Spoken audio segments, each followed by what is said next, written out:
중국이 필리핀에 최후 통첩을 보냈습니다. 한국 전투기 계약을 철회하지 않으면 경제 보복에 들어가겠다고요. 그런데 필리핀이 55년 묵은 법을 찢으면서 맞받아쳤습니다. 중국이 경악했습니다. 유럽 최강 방산 기업이 필리핀 앞에 무릎을 꿇었습니다. 그리고 한국 전투기 28대가 남중국해로 향합니다. 그 충격적인 전말을 지금 공개합니다. 시작하기 전 구독과 좋아요, 그리고 대한민국 화이팅! 댓글로 한국을 응원해주세요. 전화기가 울린 건 오전 11시였습니다. 저는 마닐라 국방부 장관실 창가에 서 있었습니다. 창밖으로는 마닐라만이 보였어요. 수평선 넘어 남중국해 방향으로 시선을 두고 있었죠. 그 바다를 바라볼 때마다 뭔가 묵직한 것이 가슴을 눌렀습니다. 오늘도 마찬가지였어요. 비서가 조심스럽게 문을 열었습니다. 장관님, 중국 대사관에서 왕젠리 대사가 직접 전화입니다. 저는 천천히 의자로 돌아갔습니다. 수화기를 들기 전에 잠시 멈췄어요. 왕젠리. 그 이름을 들을 때마다 입 안에서 쓴맛이 났습니다. 3년 전 처음 만났을 때부터 그랬어요. 악수를 나누는데 그 사람 눈이 저를 보지 않았습니다. 저 너머 어딘가를 마치 필리핀이라는 나라 자체를 있으나 만화한 것으로 취급하는 시선이었죠. 수화기를 들었습니다. 레이스 장관, 나 왕젠리요. 인사도 없었습니다. 중국어 억양이 섞인 영어였는데 목소리에서 웃음기가 묻어났어요. 긴장을 풀어주려는 웃음이 아니었습니다. 처음부터 끝까지 상대를 내려다보는 자의 웃음이었죠. 들으셨죠? 한국과의 전투기 계약 얘기. 저는 아무 말도 하지 않았습니다. 장관, 솔직하게 말씀드리죠. 우리는 그 계약이 성사되는 걸 원하지 않습니다. 이건 단순한 무기 구매 문제가 아니에요. 지역 안정의 문제입니다. 지역 안정. 저는 그 말을 듣는 순간 소나귀에 힘이 들어갔습니다.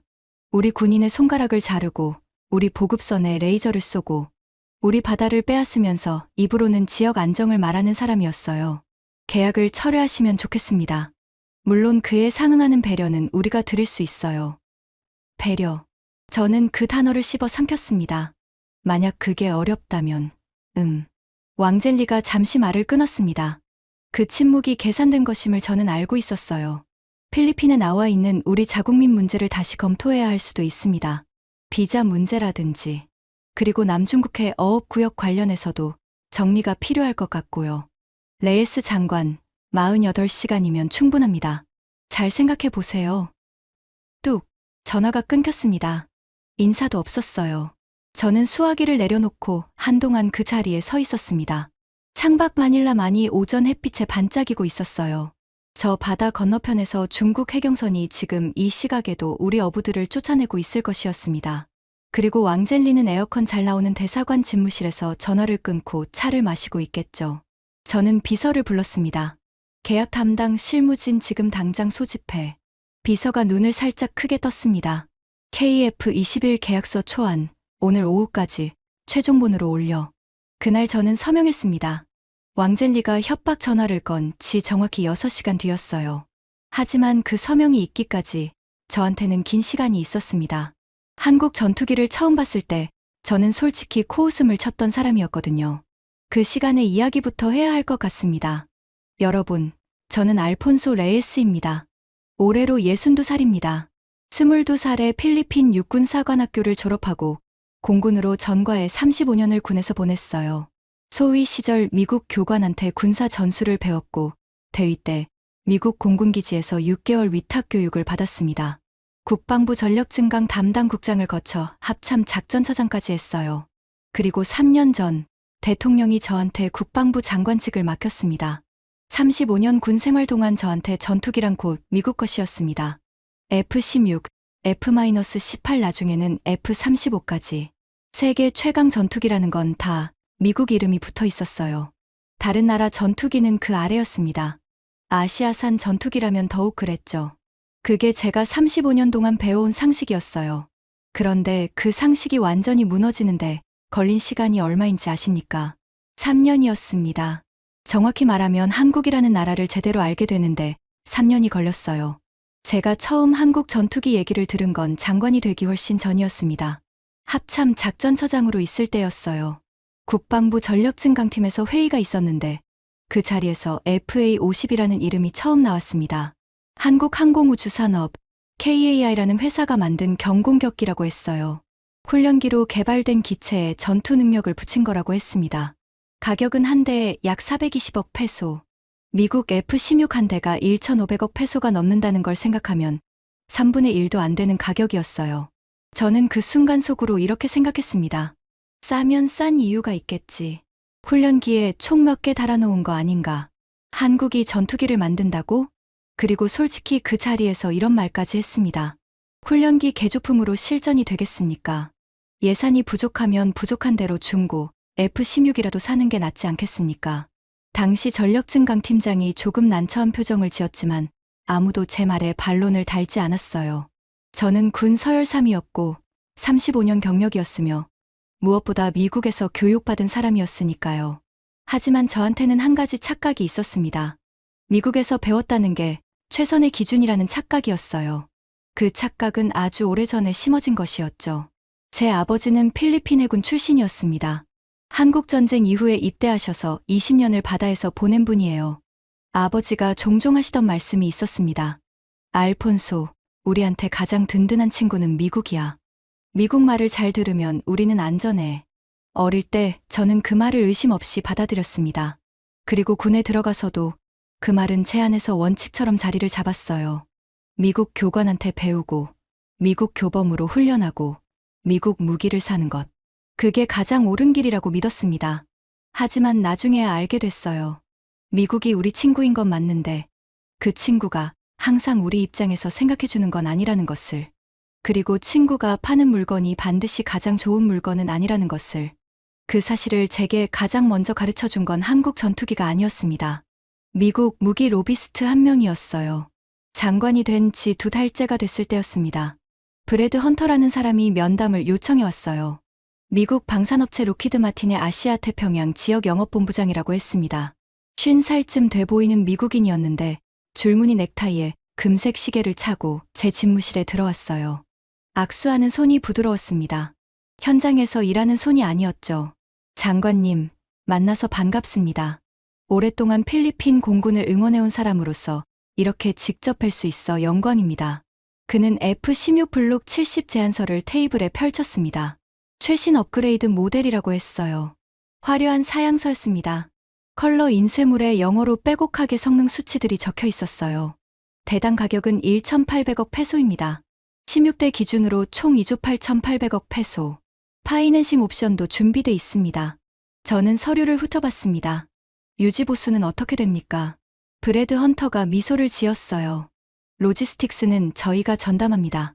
부품 조달, 정기 점검, 수리 모두요. 물론 핵심 시스템은 저희 기술자가 직접 처리해야 합니다.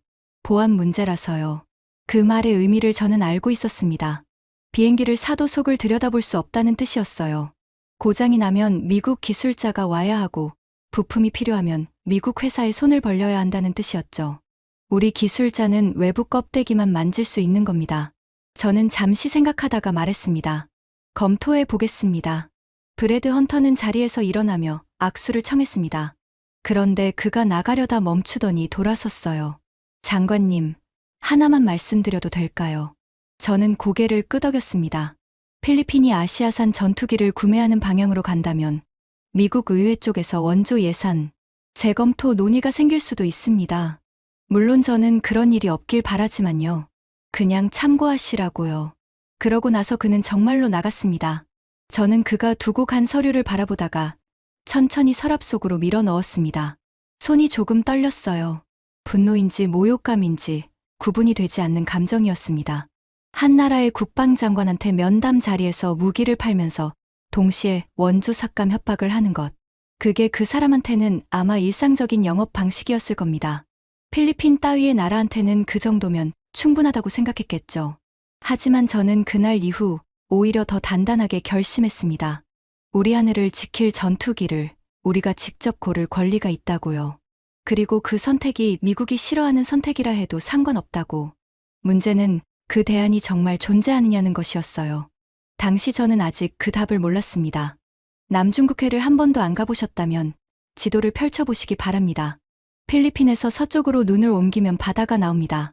그 바다가 남중국해예요. 남북한 합친 면적의 20배가 넘는 바다입니다. 전 세계 해상 물동량의 3분의 1이 이 바다를 지나가요. 석유, 천연가스, 반도체, 자동차 부품, 식량, 전부 이 물길을 통해서 오가고 있습니다. 필리핀한테 이 바다는 단순한 바다가 아닙니다. 우리 배타적 경제 수역이 걸쳐 있는 바다예요. 우리 어부들이 3대째 물고기를 잡아온 바다입니다. 7,100개 섬으로 이루어진 우리나라를 둘러싼 생명줄이에요. 그런데 중국이 이 바다의 90%가 자기네 것이라고 우기고 있습니다. 단순히 주장만 하는 게 아니에요. 행동으로 보여주고 있습니다. 우리 영해 안에 인공섬을 17개나 만들었어요. 산호초를 갈아엎고 시멘트를 부어서 섬 아닌 섬을 만들었습니다. 그 위에 3km짜리 활주로를 깔았어요. 전투기가 뜨고 내립니다. 레이더가 24시간 돌아가고 미사일 발사대가 설치돼 있어요.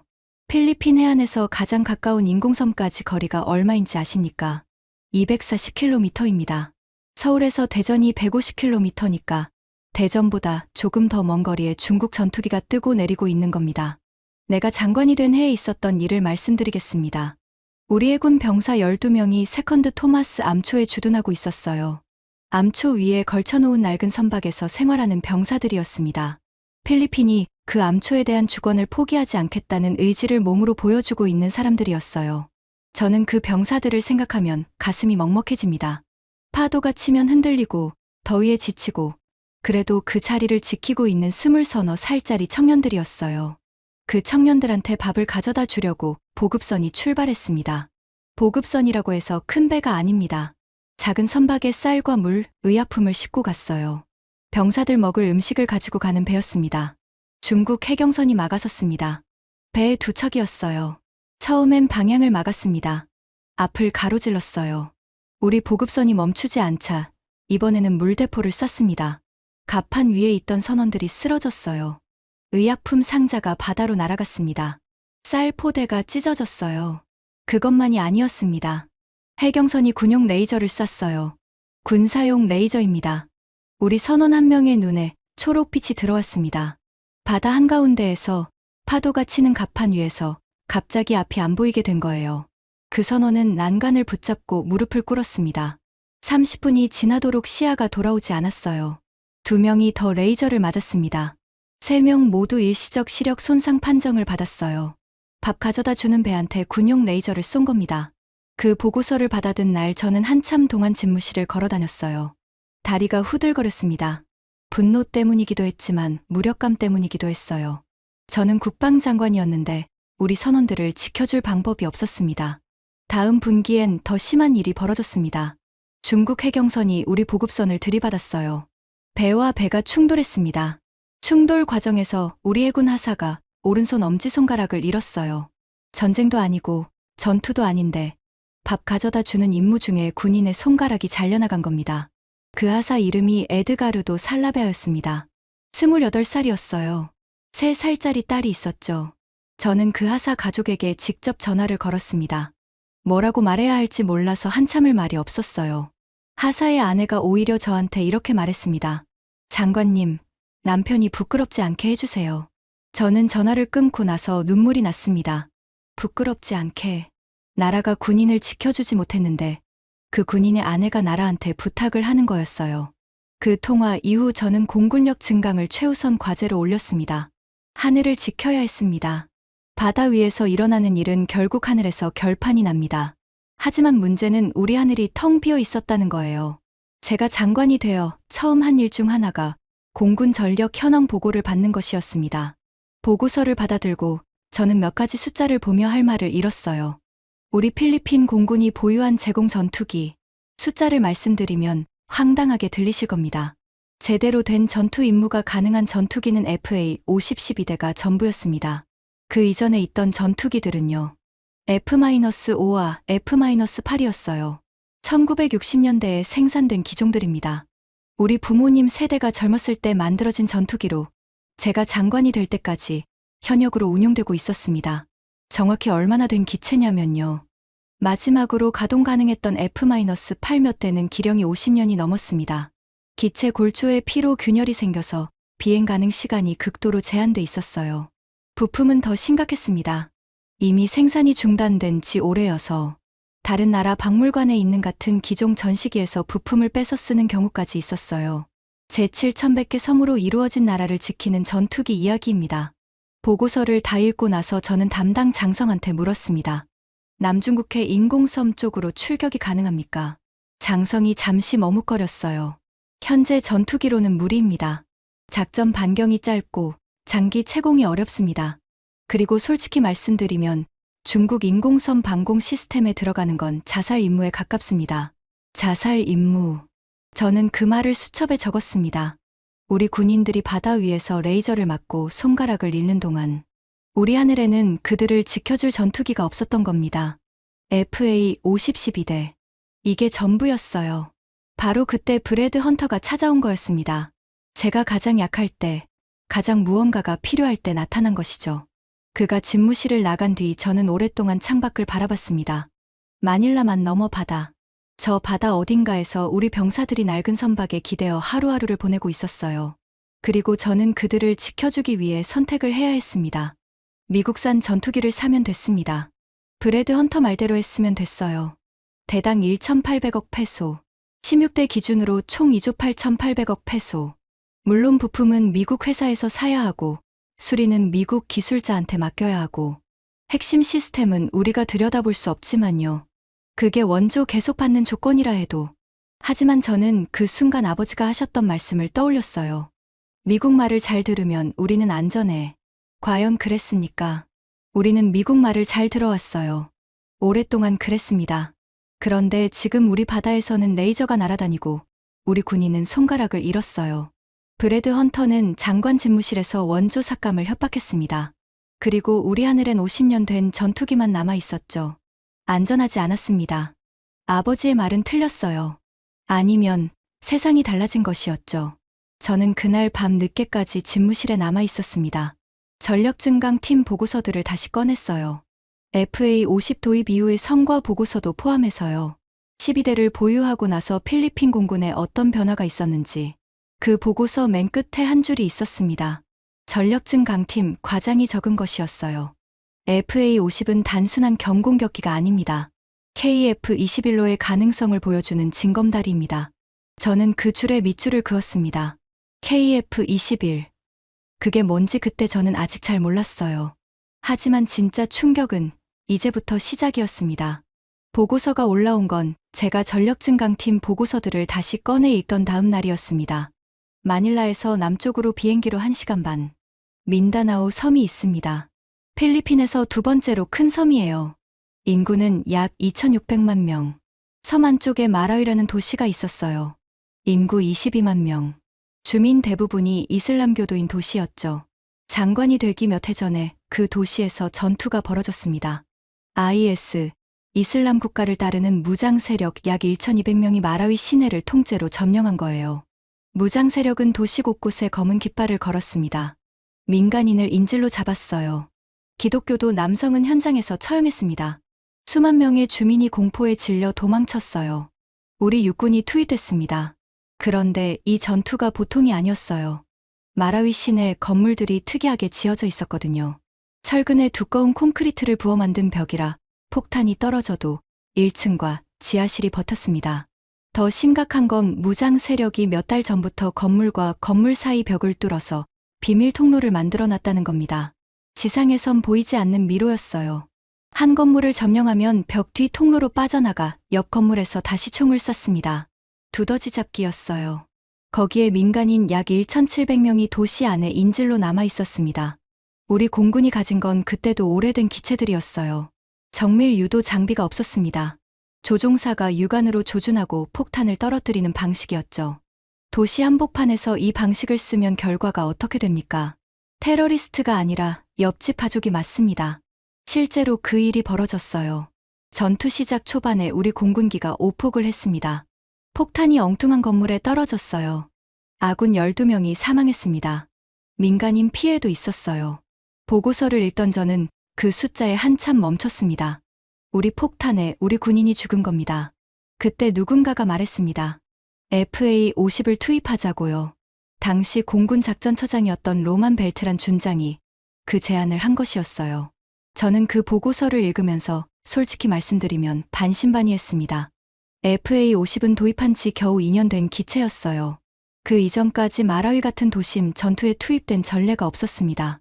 훈련기에서 출발한 경공격기를 실전 도심 전투에 쓴다는 게 저는 불안했어요. 하지만 선택지가 없었습니다. 기존 기체로는 더 이상 안 됐으니까요. FA52 마라위 상공에 나타났습니다. 첫 번째 출격 결과 보고서가 올라왔어요. 저는 그 숫자를 2번 읽었습니다. 목표 건물 정밀 타격. 성공. 인접 건물 피해. 없음. 저는 보고서를 든 채로 잠시 멈췄어요. 건물 하나를 겨냥했는데 바로 옆 건물은 멀쩡하다는 겁니다. 어떻게 이게 가능했는지 보고서를 더 읽어보니 이런 내용이 있었어요. FA50에는 정밀 유도 장비가 달려 있었습니다. GPS와 레이저로 목표 지점을 찍으면 폭탄이 그 지점을 향해 스스로 날아가는 방식이에요. 우편 번호를 정확히 써서 보내는 택배 같은 겁니다. 옆집 문 앞이 아니라 정확히 그 집 현관에 도착하는 방식이죠. 기존 기체가 눈 감고 화살 쏘는 수준이었다면 FA50은 레이저 포인터로 정확한 창문을 찍고 쏘는 수준이었어요. 2번째 출격, 3번째 출격. 보고서가 계속 올라왔습니다. 목표 타격 성공. 인접 피해 없음. 목표 타격 성공. 인접 피해 없음. 목표 타격 성공. 인접 피해 없음. 이 문장이 계속 반복됐어요. 저는 보고서를 받을 때마다 눈을 의심했습니다. 한 번도 아니고 2번도 아니고 매 출격마다 같은 결과가 나왔어요. 그런데 더 놀라운 게 있었습니다. 마라위 건물들이 두꺼운 콘크리트로 지어져 있다고 말씀드렸죠. 기존에는 그 건물을 부수려면 큰 폭탄을 써야 했어요. 큰 폭탄을 쓰면 지상군이 200m 뒤로 물러나야 했고 그 사이에 무장 세력이 지하실에서 다시 올라와 건물을 도로 점거했습니다. FA50은 달랐습니다. 작은 정밀 폭탄으로 테러리스트가 숨어 있는 층만 골라서 타격했어요. 건물 전체를 허무는 게 아니라 그 방만 날린 겁니다. 지상군이 바로 뒤따라 진입할 수 있었어요. 무장 세력이 도망칠 시간이 없었습니다. 전투는 5달간 이어졌습니다. FA50은 74회 출격했어요. 5달 내내 같은 결과였습니다. 정밀 타격 성공. 인접 피해 없음. 전투가 끝난 건 그해 10월이었어요. 무장 세력 수장이 사살되고 열흘 뒤 마라위 시는 해방됐습니다. 5달간의 도심 전투에서 인질로 잡힌 민간인들이 살아서 나왔어요. 그 전투 이후에 공군 작전처장 벨트란 준장이 저한테 전화를 했습니다. 보고서를 올리면서 말이죠.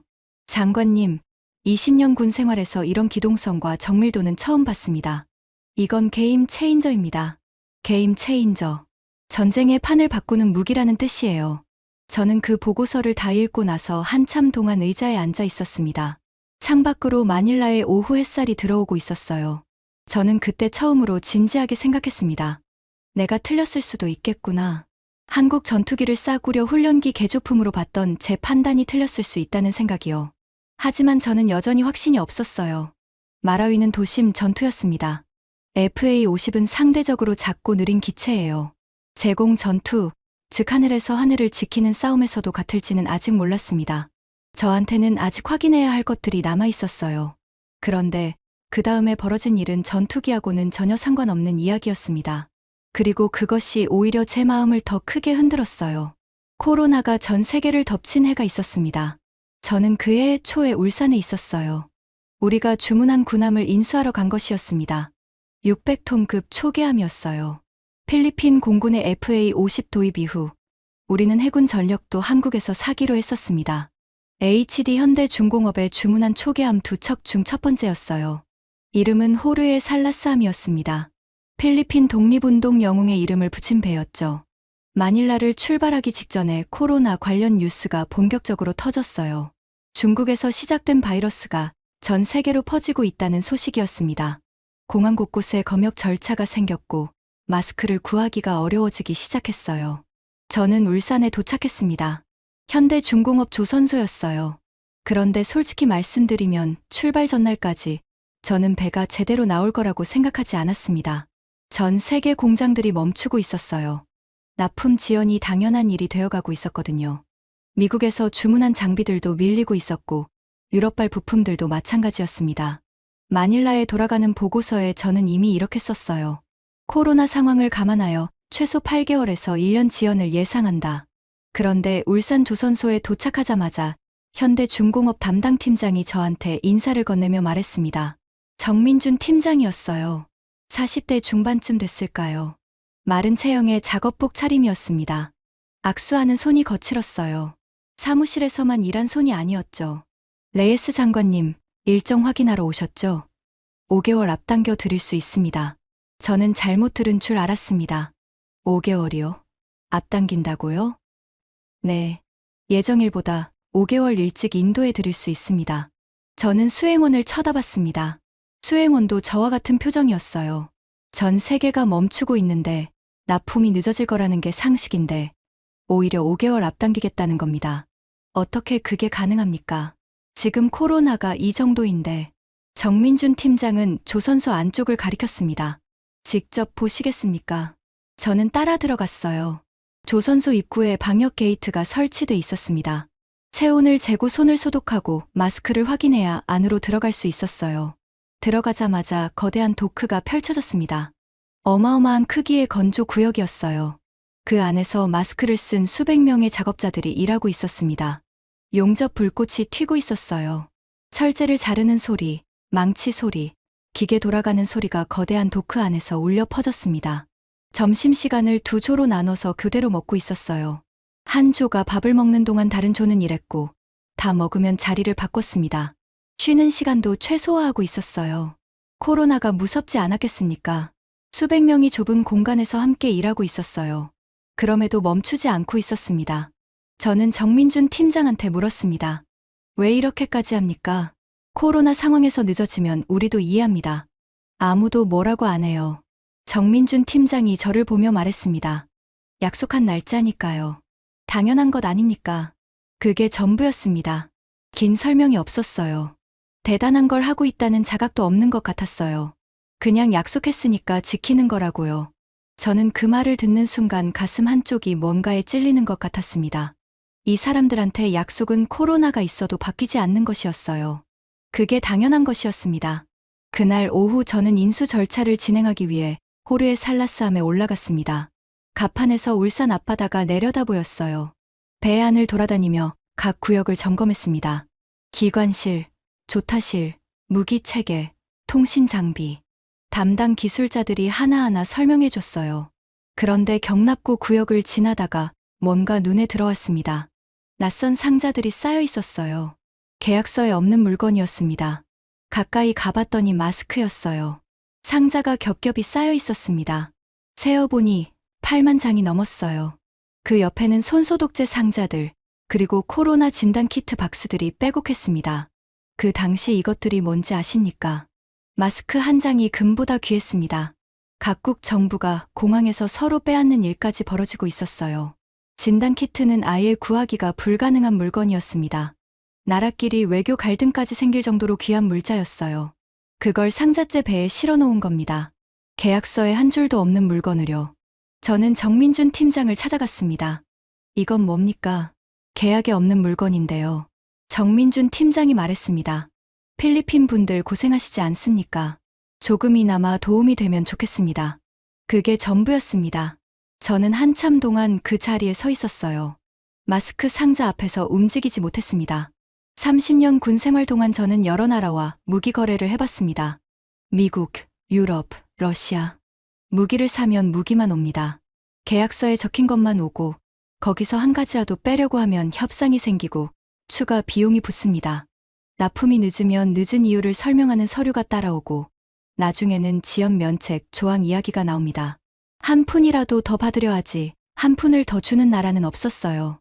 그런데 한국은 약속보다 5개월 일찍 배를 보내놓고 계약서에 없는 마스크 8만 장과 소독제와 진단키트를 챙겨 실은 나라였습니다. 저는 그날 저녁 마닐라에 보고서를 올렸습니다. 함정 인수 완료 보고서였어요. 장비 점검 결과, 성능 확인, 일정 앞당김 사유. 다 적고 나서 마지막에 한 줄을 더 추가했습니다. 한국은 무기를 파는 나라가 아닙니다. 신뢰를 파는 나라입니다. 마라위 전투에서는 한국 전투기의 성능에 놀랐습니다. 울산 조선소에서는 한국 사람의 마음에 놀랐어요. 성능은 다른 나라도 따라잡을 수 있습니다. 하지만 그 마음은 따라잡기가 어렵습니다. 저는 그때부터 한국이라는 나라를 다르게 보기 시작했어요. 그즈음 우리 국방부 안팎에서 다음 단계 얘기가 나오기 시작했습니다. FA-50 12대를 더 사서 총 24대로 늘렸어요. 마라위에서 성능이 증명됐으니까요. 초계함도 두 번째 척을 인수했습니다. 여기까지는 기존 계획의 연장이었어요. 그런데 국방부 전략기획팀에서 좀 더 큰 그림을 가져왔습니다. 장관님, KF-21 도입 가능성을 검토해야 할 것 같습니다. KF-21. 한국이 처음부터 전투기로 설계해서 직접 만든 4.5세대 전투기예요. 이름이 보라매라고 했습니다. 한국어로 사냥매를 뜻한다고요. 사양을 보니 숫자들이 달랐습니다. 최고 속도 마하 1.8, FA-52 마하 1.5였으니까 한 단계 위에요. 전투 반경 1100km. 남중국해 중심부까지 날아가서 임무를 수행하고 돌아올 수 있는 거리였습니다. 한국이 자체 개발한 능동형 위상배열 레이더. 수백 킬로미터 밖의 적기 여러 대를 동시에 추적합니다. 즉, 적이 보이기도 전에 먼저 발견하고 먼저 공격할 수 있다는 뜻이에요. 그런데 가격이요. 대당 약 870억에서 1,300억 페소. 미국 F-35가 대당 3,000억 페소가 넘는 것과 비교하면 절반도 안 됩니다. 유지비도 서방 전투기의 65% 수준이라고 했어요. 검토 결과가 나왔을 때 저는 KF-21 28대 조기 경보기 3대 패키지로 도입을 추진하기로 결정했습니다. 총 계약 규모는 약 8조 7천억 페소. 필리핀 방산 역사상 최대 단일 계약이었어요. 그 소식이 퍼지자마자 유럽이 움직였습니다. 이탈리아 방산업체 레오나르도 측에서 면담을 요청해왔어요. 레오나르도는 유로파이터 타이푼이라는 전투기를 유럽 여러 나라와 공동 개발한 회사입니다. 유럽 최강 방산 기업 중 하나예요. 면담 자리에 나온 건 레오나르도 아시아 태평양 부사장 마르코 베르가모였습니다. 50대 초반의 이탈리아인이었어요. 정장에 금태 안경을 쓴 사람이었는데 첫인상이 단단해 보였습니다. 유럽 최강 방산 기업의 임원답게 자신감이 있었어요. 그런데 그 자신감이 면담이 진행될수록 조금씩 달라졌습니다. 베르가모 부사장이 유로파이터 타이푼 제안서를 펼쳤어요. 32대 기준으로 제안했습니다. 화려한 제안이었어요. 전투기 납품은 물론 필리핀 현지에 부품 유지 보수 공장을 지어주고 필리핀 기술자들한테 정비 교육도 하겠다고 했습니다. 기술 이전 조건도 포함돼 있었어요. 저는 제안서를 다 듣고 나서 물었습니다. 대당 가격이 얼마입니까? 베르가모 부사장이 잠시 멈췄어요. 대당 약 2천억에서 2,500억 페소 수준입니다. 저는 고개를 끄덕였습니다. KF-21의 2배가 넘는 가격이었어요. 유지비는요. 연간 기당 약 150억 페소 수준입니다. 저는 잠시 계산을 해봤습니다. 32대를 사면 유지비만 연간 4,800억 페소가 넘어요. 이게 10년이면 4조 8천억 페소입니다. 기체 구입비의 유지비까지 합치면 10년 안에 총 비용이 KF-21 옵션의 3배를 넘길 수 있는 숫자였어요. 베르가모 부사장이 말을 이었습니다. 타이푼은 현재 세계에서 가장 강력한 4.5세대 전투기입니다. 영국, 독일, 이탈리아, 스페인이 공동 개발한 최고 수준의 기체예요. KF-21은 이제 막 개발된 기체고 실전 경험이 없습니다. 위험 부담을 생각하셔야 해요. 저는 그 말을 듣다가 뭔가 이상하다는 생각이 들었습니다. 레오나르도가 왜 이렇게 적극적인 걸까요? 유럽 최강 방산 기업이 예산이 빠듯한 필리핀한테 이렇게 공들여 프레젠테이션을 하고 있는 이유가 뭘까요? 단순히 한 번의 계약이라면 이 정도 공을 들일 필요가 없었습니다. 그건 한국이 무서웠기 때문이었어요. 필리핀이 한국 전투기를 선택하면 다른 동남아시아 나라들이 보고 배웁니다. 말레이시아, 인도네시아, 베트남, 태국. 이 나라들이 전투기 도입 결정을 앞두고 필리핀을 주목하고 있었어요. 필리핀이 KF-21을 선다면 도미노가 생깁니다. 유럽 방산 입장에서는 동남아 시장 전체를 잃을 수 있는 거예요. 그래서 왔던 겁니다. 무릎을 꿇는 수준으로 공을 들여서라도 막아야 했으니까요. 베르가모 부사장이 마지막에 말을 보탰어요. 장관님, 저희는 타이푼 구매 시 필리핀 조종사 3년 유럽 교육 과정도 포함할 수 있습니다. 그리고 정치적으로도 유럽과의 협력 관계가 미국의 지원을 계속 이끌어내는데 도움이 될 겁니다. 정치적 이점. 또 그 이야기였습니다. 미국 원조 이야기. 브래드 헌터가 했던 말과 맥락이 같았어요. 저는 베르가모 부사장한테 말했습니다. 검토해 보겠습니다. 그리고 글을 보내면서 속으로 생각했습니다. 아니요. 이미 답은 나와 있습니다. FA52 마라위에서 74회 출격해서 74번 모두 정밀 타격에 성공했습니다. 코로나 속에서 5개월 앞당겨 배를 보낸 나라. 계약서에 없는 마스크 8만 장을 챙겨 실어준 나라. 그 나라가 이번에는 처음부터 전투기로 만든 KF-21을 가져왔어요. 유로파이터 타이푼이 아무리 좋아도 마스크 8만 장에 담긴 그 마음을 이길 수는 없었습니다. 그런데 진짜 충격적인 소식은 전혀 다른 곳에서 왔습니다. 국방부 정보국장 다닐로 라모스 준장이 제 집무실을 찾아온 건 유럽 미팅이 끝나고 얼마 지나지 않아서였습니다. 라모스 준장은 말이 많은 사람이 아니었어요. 20년을 정보 분야에서 일한 사람이었는데 불필요한 말을 하지 않는 스타일이었습니다. 그가 직접 찾아왔다는 건 중요한 게 있다는 뜻이었어요.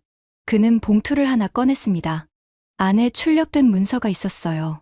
장관님, 중국 군사 관련 비공개 커뮤니티에서 유출된 내용입니다. 신뢰할 수 있는 경로로 입수했습니다. 보안 등급 처리가 필요한 내용이에요. 저는 문서를 받았습니다. 중국어로 작성된 내용이었어요. 번역본이 함께 첨부돼 있었습니다. 중국 인민해방군 공군 전략연구소 내부 토론 자료라고 했어요. 비공개 포럼에 올라온 내용을 누군가가 외부로 빼낸 겁니다. 저는 번역본을 읽기 시작했습니다. 제목은 이랬어요. KF-21의 남중국해 배치 가능성에 관한 전략적 대응 방안. 내용 중 한 단락이 눈에 박혔습니다. KF-21이 필리핀에 실전 배치될 경우 우리 주력 전투기 J-10C로는 수적 우세를 활용한 포화 전술 외에 유효한 대응 수단이 제한된다. KF-21의 능동형 레이더는 J-10C 탐지 거리를 압도한다. 필리핀의 KF-21 도입을 전략적 위협으로 분류하여 외교적, 경제적 수단을 동원한 도입 저지가 필요하다. 저는 문서를 읽다가 손을 멈췄습니다. 중국 인민해방군 공군연구소의 내부 분석이었습니다. 자기 주력 전투기로는 수적 우세를 활용하는 방법 외에 답이 없다고 스스로 인정한 겁니다. 적이 두려워하는 무기라는 뜻이었어요. 라모스 준장이 말했습니다. 왕젠리 대사의 협박 전화도 이 맥락입니다. 단순한 외교적 압박이 아니에요. 이미 전략 차원에서 KF-21 도입 저지 지침이 내려온 거라고 봐야 합니다. 저는 문서를 내려놓고 창밖을 바라봤습니다. 왕젠리가 협박 전화를 건 이유가 분명해졌어요. 중국 해경이 우리 보급선에 레이저를 쏘고 우리 군인의 손가락을 자른 것도 인공섬을 17개나 만들고 전투기를 배치한 것도 그 모든 행동 뒤에 하나의 계산이 있었습니다. 필리핀 따위는 저항할 능력이 없다는 계산이요. 하지만 그 계산이 틀렸어요. KF-21이 오면 그 계산이 전부 무너집니다. 그래서 중국이 그렇게 안달하고 있던 거예요. 저는 그 순간 확신이 생겼습니다. 왕젠리 협박 전화 때 느꼈던 분노, 에드가르도 하사 아내의 목소리, 정민준 팀장의 거친 손, 마스크 8만 장. 모든 것이 하나로 연결됐어요. 우리한테 필요한 건 이 전투기였습니다. 그즈음 흥미로운 일이 생겼어요. 말레이시아 국방부에서 연락이 왔습니다. 말레이시아 공군 전력 증강 담당 부국장이 직접 마닐라를 방문하겠다고 했어요. 공식 방문 목적은 양국 공군 협력 강화였는데 실질적인 관심사는 하나였습니다. 필리핀이 KF-21을 어떻게 평가하고 있느냐는 것이었어요. 말레이시아도 전투기 도입을 검토 중이었거든요. 기존 보유 기체들의 노후화 문제가 심각해진 상황이었습니다. 미국산, 유럽산, 러시아산, 그리고 한국산을 놓고 비교하고 있었어요. 말레이시아 부국장 이름은 아흐마드 파루크 대령이었습니다. 50살쯤 돼 보이는 사람이었어요. 조용하고 꼼꼼한 인상이었습니다. 저는 직접 만나서 솔직하게 말해줬어요. FA50 경험부터 말씀드리겠습니다.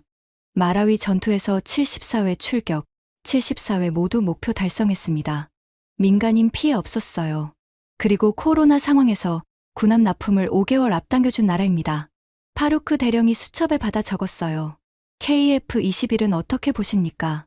마라위에서 FA50이 보여준 것들의 연장선상에 있습니다. 성능은 사양서에 나와 있으니 보실 수 있고요. 제가 더 중요하게 봤던 건 한국이라는 나라가 어떤 방식으로 일하는지였습니다.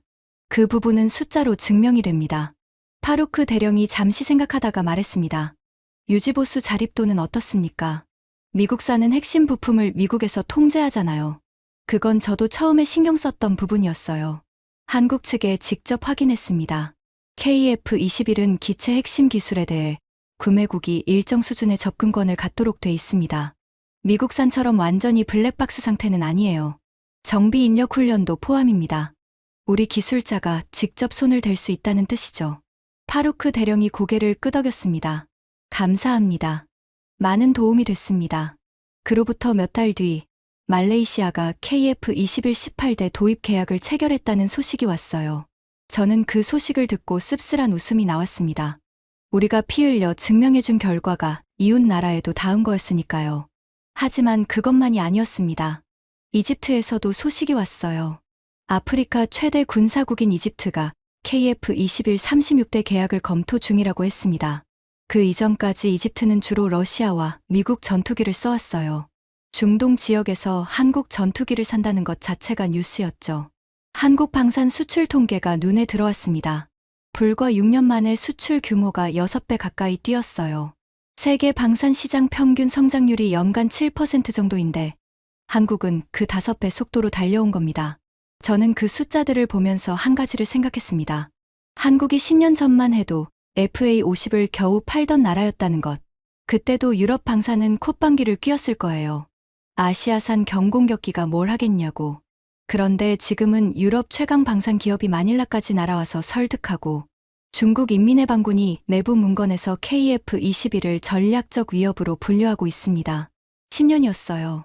겨우 10년이었습니다. 저는 그때 또 한 번 생각했습니다.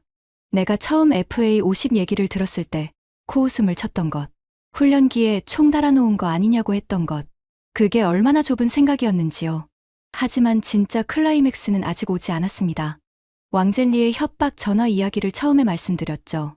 그 전화를 받은 날, 제가 어떤 결정을 했는지. 이제 그 이야기를 해야 할 시간이 됐습니다.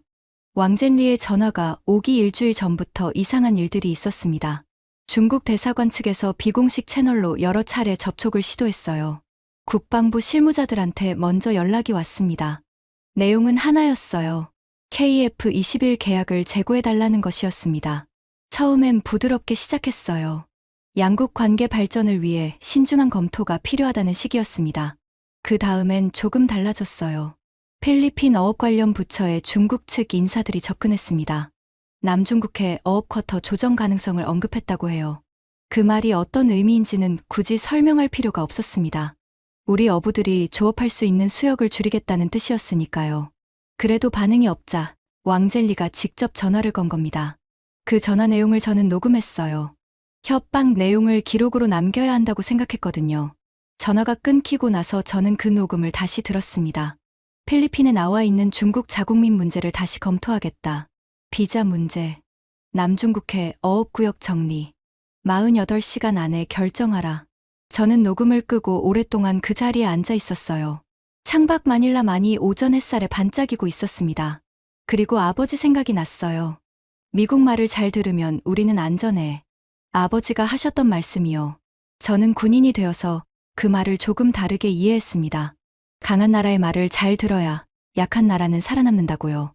그게 현실이었으니까요. 하지만 아버지, 저는 이제 다르게 생각합니다. 강한 나라 말을 잘 듣는다고 우리가 안전해지는 게 아닙니다. 우리가 스스로 강해져야 안전해집니다. 그리고 우리를 강하게 만들어줄 무기가 있다면 그걸 협박으로 포기하는 순간 우리는 영원히 그 협박의 굴레에서 벗어날 수 없습니다. 왕젤리는 48시간을 줬어요. 저는 비서를 불렀습니다. KF-21 계약 담당 실무진 지금 당장 소집해. 오늘 오후까지 최종 계약서 완성해서 올려. 비서가 눈을 살짝 크게 떴습니다. 오늘 서명합니까? 오늘 서명한다. 저는 자리에서 일어났어요. 창문 너머 마닐라만을 한 번 더 바라봤습니다. 저 바다 어딘가에서 우리 해군 병사들이 지금 이 순간에도 낡은 선박 위에 있겠죠. 에드가르도 하사는 오른손에 붕대를 감고 재활 중일 테고요. 레이저를 맞았던 3명의 선원들은 시력이 회복됐을까요? 저는 그 사람들 생각을 하면서 계약서에 서명했습니다. 왕젠리가 전화를 끊은 지 정확히 6시간이 지난 시각이었어요. 서명을 마치고 나서 저는 보좌관한테 말했습니다. 중국 대사관에 연락해. 우리 결정 통보해줘. 보좌관이 잠시 망설였어요. 어떻게 전하면 됩니까? 저는 한 초도 고민하지 않았습니다. 계약 완료했다고. 그게 전부야. 서명은 끝이 아니었습니다. 시작이었어요. KF21 28대 조기 경보기 3대. 총 8조 7천억 페소짜리 계약이었습니다. 그런데 문제가 하나 있었어요. 필리핀에는 55년 전에 만들어진 법이 있었습니다. 대통령령 제415호. 해외에서 무기를 구매할 때 빌릴 수 있는 자금의 한도를 규정한 법이에요. 한도가 2억 달러였습니다. 55년 전에는 큰 돈이었겠지만 지금은 KF21 두세 대값밖에 안 됩니다. 28대를 사려면 그 한도의 15배 넘게 필요해요. 법이 발목을 잡고 있었습니다. 저는 국회 국방위원회 소속 의원들을 만났어요. 법 개정이 필요하다고 설명했습니다. 한도를 10억 달러로 올려야 한다고요. 의원들 반응이 처음엔 엇갈렸습니다. 재정 부담을 걱정하는 목소리도 있었어요. 괜히 중국과 마찰을 일으키는 것 아니냐는 우려도 있었습니다. 저는 의원들한테 왕젠리 협박 전화 녹음 일부를 들려줬습니다. 회의실이 조용해졌어요. 그리고 에드가르도 하사 이야기를 했습니다. 3살짜리 딸이 있는 28살 군인. 밥 가져다 주는 임무 중에 손가락을 잃은 사람. 그 아내가 장관한테 전화를 해서 남편이 부끄럽지 않게 해달라고 했다는 것. 아르난 파날리간 의원이 먼저 말했습니다. 국방위원회 간사를 맡고 있는 사람이었어요. 장관님, 제가 법안 발의하겠습니다. 파날리간 의원은 그날 이후 빠르게 움직였어요. 대통령령 제415호 개정안을 국회에 제출했습니다. 핵심은 간단했어요. 단일 사업당 차입 한도를 2억 달러에서 10억 달러로 상향. 55년 묵은 법의 천장을 5배 올리는 것이었습니다. 국회 심의 과정에서 중국 측이 또 움직였어요. 의원들한테 비공식 접촉을 시도한다는 보고가 들어왔습니다. 법 개정이 지역 안정에 악영향을 미친다는 메시지를 전달하고 있다고 했어요. 하지만 이번엔 달랐습니다. 파날리간 의원이 국회 본회의에서 연설을 했어요. 저는 나중에 그 연설 영상을 봤습니다. 55년 전에 만들어진 법으로 오늘의 안보를 지킬 수 없습니다. 우리 군인들이 바다 위에서 레이저를 맞고 손가락을 잃는 동안 우리는 55년 된 법 때문에 전투기를 살 수 없었습니다. 이 법을 바꾸는 건 예산 문제가 아닙니다. 자존심 문제입니다. 법안은 통과됐습니다. 저는 그 소식을 들었을 때 잠시 눈을 감았어요. 55년이었습니다. 이 나라가 필리핀의 하늘을 55년 동안 법으로 묶어놓고 있었는데 그 법이 바뀌었어요. 한국 전투기를 사겠다는 이유 하나로요. 그리고 저는 다시 한번 뒤를 돌아봤습니다. 이 모든 것의 시작이 어디였는지. 필리핀이 처음 한국 전투기를 산 게 언제인지 아십니까? FA-50 12대를 처음 들여왔을 때 당시 한국이 우리한테 보낸 건 그것만이 아니었어요. 그보다 훨씬 오래전 이야기가 있었습니다. 지금으로부터 75년 전 한반도에 전쟁이 났습니다. 북한군이 탱크를 앞세워 쏟아져 내려왔어요. 나라가 무너지는 것 같은 순간이었습니다. 그때 지구 반대편에서 손을 든 사람들이 있었어요. 필리핀 청년들이었습니다. 독립한 지 겨우 4년 된 나라였어요. 수도 마닐라가 아직 전쟁 폐허였습니다. 자기 집 지붕도 제대로 못 올린 형편이었죠. 그런데 한 번도 가본 적 없는 땅, 이름도 낯선 코리아라는 나라를 돕겠다고 자원했어요. 7,420명이었습니다. 20살 안팎의 청년들이 부산항에 내렸어요. 얼어붙는 강원도 산골에서 싸웠습니다. 112명이 끝내 돌아오지 못했어요. 한국은 그걸 잊지 않았습니다. 전쟁이 끝나고 수십 년이 지나서 스스로 일어섰을 때 한국은 필리핀한테 쓰던 전투기를 보내줬어요. 대당 100달러. 사실상 선물이었죠. 전투기만 보낸 게 아니라 조종사 훈련까지 시켜줬습니다. 그 씨앗이 자라서 FA-50이 됐어요. FA-50이 마라위를 해방시켰습니다. 마라위가 한국을 증명했고 그 증명이 KF-21로 이어졌어요. KF-21이 오면 우리 하늘을 지킬 수 있습니다. 75년 전 부산항에 내렸던 그 청년들은 이 미래를 상상이나 했을까요? 몰랐을 겁니다. 하지만 그 청년들이 뿌린 씨앗이 이 모든 이야기의 뿌리입니다. 저는 계약서에 서명한 날 밤 집무실에 혼자 있었습니다. 책상 위에 서명이 끝난 서류들이 쌓여 있었어요. 마닐라만 넘어 하늘에 별이 떴습니다. 저는 창가에 서서 바다를 바라봤어요. 저 바다 위 어딘가에서 우리 병사들이 오늘도 자리를 지키고 있겠죠. 레이저를 맞고 손가락을 잃고도 그 자리를 떠나지 않은 사람들이요. 몇 년 안에 저 하늘에 KF-21 보람의 28대가 날 겁니다. 마하 1.8로 소리보다 빠르게 남중국해 한가운데까지 날아가서 돌아올 수 있는 전투기들이요. 왕젠리가 다시 전화를 걸어올지도 모릅니다. 하지만 그때는 대답이 달라질 거예요. 우리 하늘에 우리가 선택한 전투기가 있으니까요. 저는 그날 밤 아버지한테 속으로 말씀드렸습니다. 아버지, 미국 말을 잘 들어야 안전하다고 하셨죠. 저는 이제 다르게 생각합니다. 우리가 선택할 능력을 갖춰야 안전합니다. 그리고 우리는 이제 그 선택을 했습니다. 55년 묵은 법을 찢으면서요. 필리핀은 오랫동안 전투기 한 대 없이 하늘을 비워두고 살았습니다. 바다에서는 레이저를 맞고 손가락을 잃었어요. 밖에서는 협박이 왔고 안에서는 낡은 법이 발목을 잡았습니다. 하지만 이제 그 시간은 끝났습니다. 한국이 만든 전투기가 우리 하늘로 옵니다. 75년 전 부산항에서 시작된 이야기가 마닐라, 만 위를 나는 보라매로 완성될 겁니다. 대한민국 파이팅입니다. 지금까지 필리핀 전 국방장관 알폰소 레예스가 직접 전한 충격적인 이야기였습니다. 중국의 협박에 굴하지 않고 55년 묵은 법을 찢은 그 결단. 뒤에는 75년 전 부산항에 내렸던 필리핀 청년들의 희생이 있었습니다. 대한민국이 만든 전투기가 우리를 도왔던 나라의 하늘을 지키게 됐습니다. 이 이야기가 마음에 남으셨다면 주변에 널리 공유해 주세요. 우리가 이룬 것들을 함께 기억할 때 더 큰 자부심이 됩니다.